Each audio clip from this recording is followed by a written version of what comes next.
Hey, what's up, animal followers? I am IFBB Pro John Jewett. I'm coming at you with a ham, glute, and calf workout today. Which this is one of my leg days. The other leg day being a quad emphasis day.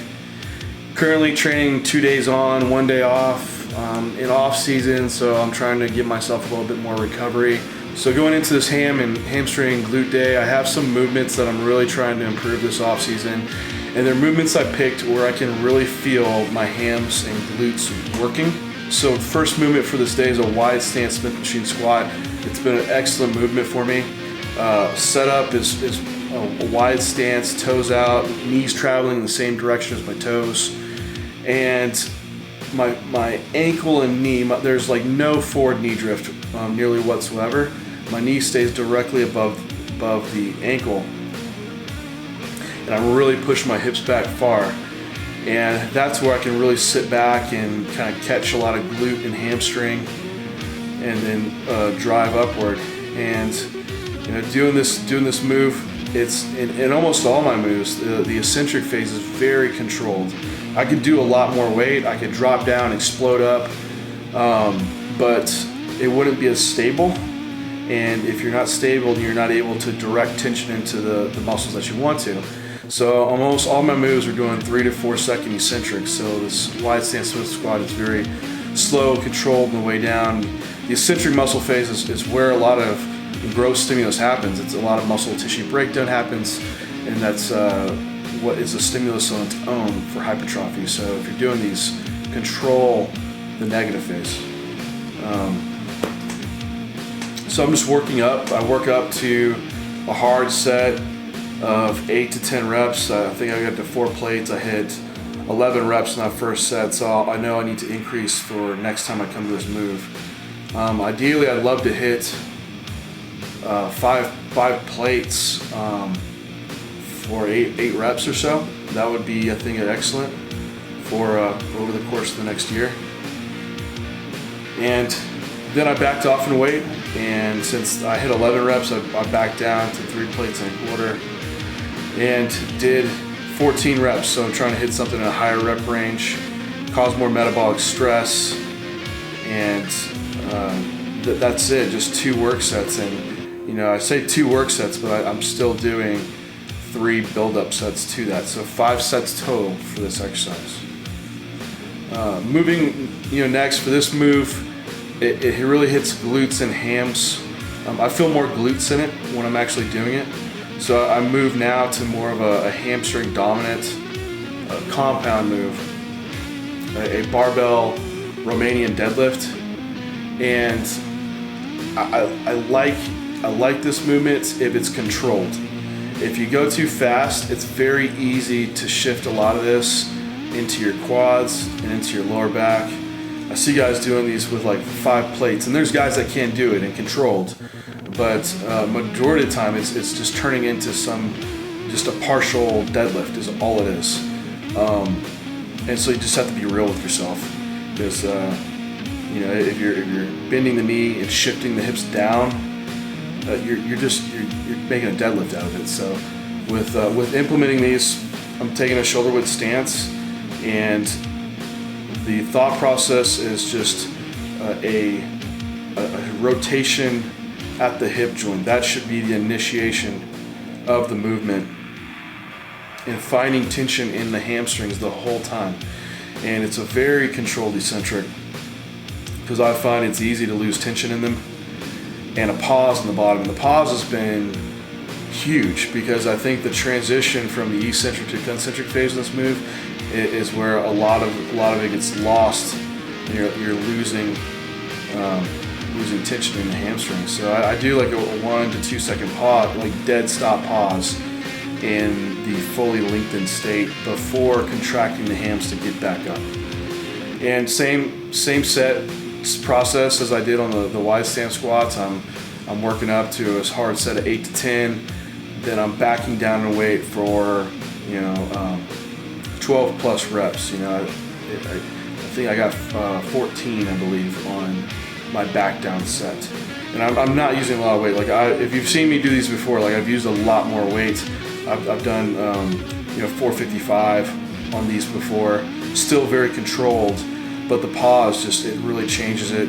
It takes a lot of the potential energy out of the muscle, and a lot of the stretch reflex out of the muscle, so you just can't go as heavy. But in bodybuilding, the whole idea of we're trying to make these moves just as hard as possible, and you don't have to think of backing down in weight as decreasing stimulus for hypertrophy, because by making a lift more precise and putting more tension in the muscle, that's a greater stimulus for hypertrophy, and that's what the muscle registers is tension and that time under tension. So it's just a different type of progression that we're doing here. So I want this strict form, and throughout off season keep upping the weight and maintaining that precision throughout. So moving forward from here, I've done 2 compound moves, 2 moves that I really want to focus and improve on, and I'm going heavier in those. That's my heavier loading work, and now I want to move into more metabolic stress work. So the stuff that gives you the pump, right? Which is another stimulus for hypertrophy. So in this workout, we're using a lot of different things that stimulate hypertrophy: heavy loading, eccentric work, and then also metabolic stress work to cause a lot of cell swelling and pump.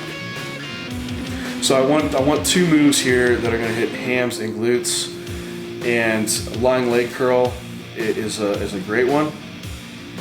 So I get a good peak tension in the fully shortened state with these, and then I'm going to go to a reverse hyper, which I get a lot of peak tension in the shortened state as well. So with my moves that I previously doing, my compound moves, it's in the fully stretched stage where you get your highest tension in the muscles. So we're trying to create tension throughout the range of motion with these different exercise selections.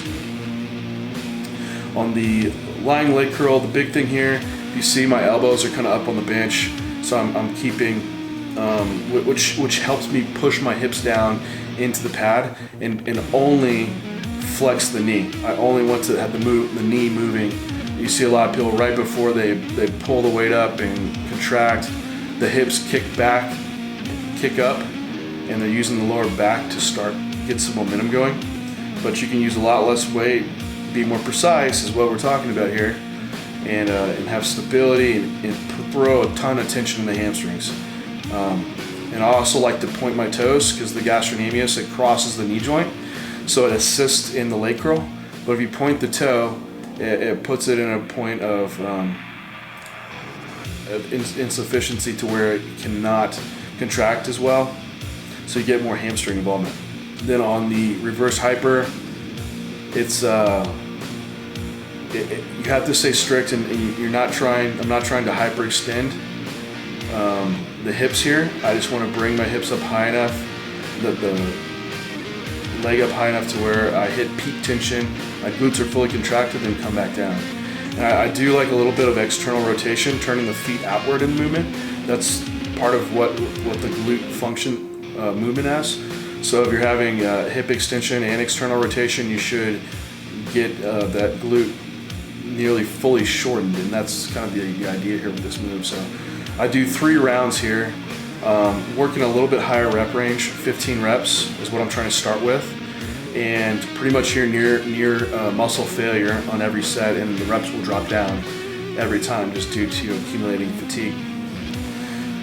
Moving on from there, I go to a wide stance leg press, and so this last move is my even higher rep work, and I warmed up and went up to a set at 600 for 30 reps, which was challenging, but I had plenty left in me, so I went up for one final set at 800 and did 30 reps.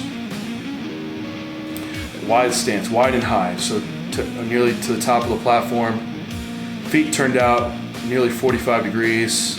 Knees are traveling in the same direction, and bring it knees to chest, and not trying to lock completely out on any of these reps. So really driving through the heels and keeping tension in my hamstrings just to really pump them up. And I get a lot of adductor involvement as well in the move. Big thing I'll tell you here is, just come down as far as you can before you get any the hip rotation, you feel your glutes pulling off the pad. That's what you don't want. You start putting some shear stress onto the spine. So just stop right before that point. That fully wrapped up by just like ham and glute. That's plenty. Like if you're training that hard, you won't need a lot of volume here.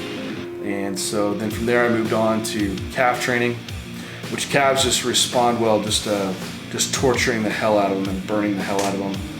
But I do like to work up to some heavy loading first. So I did a standing calf raise in the Smith machine. We don't have a standing calf raise machine at the Muscle Factory, but actually with this board that we have, it's a great calf exercise. I actually prefer it over a lot of the standing calf raise machines I've used. So I worked up just to a all-out set. Right around 10 reps is where I failed at. And then I did a rest pause set. So I rest 20 seconds. I went to failure again. I hit 5 reps. I rest 20 seconds. I went to failure again. I hit 4 reps. So I hit 19 reps total for my rest pause set. So that was like my heavier loading part of the movement. From there, I dropped down just to a plate. And the idea was just to rep out as many as I can get and then do some partials. So going into more metabolic stress work. I think I was doing like 15 reps of full repetitions and then try to hit about 15 partials on the move. And it just burns. They're so swollen after that. I did, and then one additional set after that as well. And with calves, there's a ton of stretch reflex in the calf. So you really need to pause long in the bottom, at least 2 seconds. You can explode up, that's fine. And once you find that tension at the very top of the movement, control it on the way down and think about letting the calf lengthen and keeping tension in that calf. So just 3 work sets on calves for standing, and then I went to a seated calf raise and just did 1 all-out set. So they were already warm, so I just threw on a plate and just repped it out as many reps as I could, still keeping strict movement pattern on it, so slow eccentric with a pause in the bottom, really getting fully lengthened and stretched out, and then contracting up. And that blew up calves. I pretty much train calves whenever they're not sore, so they respond well just to hitting them frequently and hard. So I just do as much as I can, and usually we'll back off for a couple weeks and then go back hard on them. So that was it for my ham and glute day. Hope you guys enjoyed it. If you have any questions, please feel free to leave them down in the description below. I'll answer those guys. And look on the M-Stak forum because all of us are posting up our training logs. You can also see us on our IG, post up workouts and our IG stories too. So always happy talking to you guys. We'll talk to you next time.